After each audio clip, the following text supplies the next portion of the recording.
ராமரின் அரசவைக்கு செல்ல சீதை தயாராகிக் கொண்டிருந்தார். அப்போது சிறிது செந்தூரத்தை எடுத்து தன் நெற்றி வகிட்டில் இட்டுக்கொண்டார். சீதையை அரசவைக்கு அழைத்துச் செல்ல வந்த ராமனின் சேவகனான அனுமன் இதை கவனித்தார். தாயே, உங்களிடம் ஒரு கேள்வி கேட்கலாமா என்று கேட்டார். சீதையும் கேள் என்றாள். நீங்கள் தினசரி உங்கள் நெற்றி வகிட்டில் செந்தூரத்தை வைத்துக் கொள்கிறீர்களே, அது ஏன் என்று கேட்டார். என் கணவர் நீடூழி வாழ வேண்டும் என்பதற்காக வைத்துக் கொள்கிறேன் என்றாள் சீதை.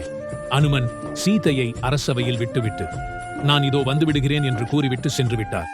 அனுமன் சில நிமிடங்கள் கழித்து தன் உடல் முழுவதும் செந்தூரத்தை பூசிக்கொண்டு அரசவைக்கு வந்தார். அனுமா, இது என்ன கோலம் என்று ராமர் கேட்டார். அதற்கு அனுமன், அன்னை நெற்றி வகிட்டில் வைத்துக் கொள்ளும் சிறு செந்தூரம் தங்களின் நீண்ட ஆயுளுக்கு வழிவகுக்கும் என்றால் நான் தங்களின் பரிபூரண ஆயுளுக்காக என் உடல் முழுவதும் செந்தூரத்தை தினமும் பூசிக்கொள்வேன் என்றார். இதை கேட்ட ராமனின் கண்கள் அனுமனின் பக்தியையும் வெகுளித்தனத்தையும் நினைத்து கலங்கியது. அனுமனை கட்டித் தழுவிக் கொண்டார்.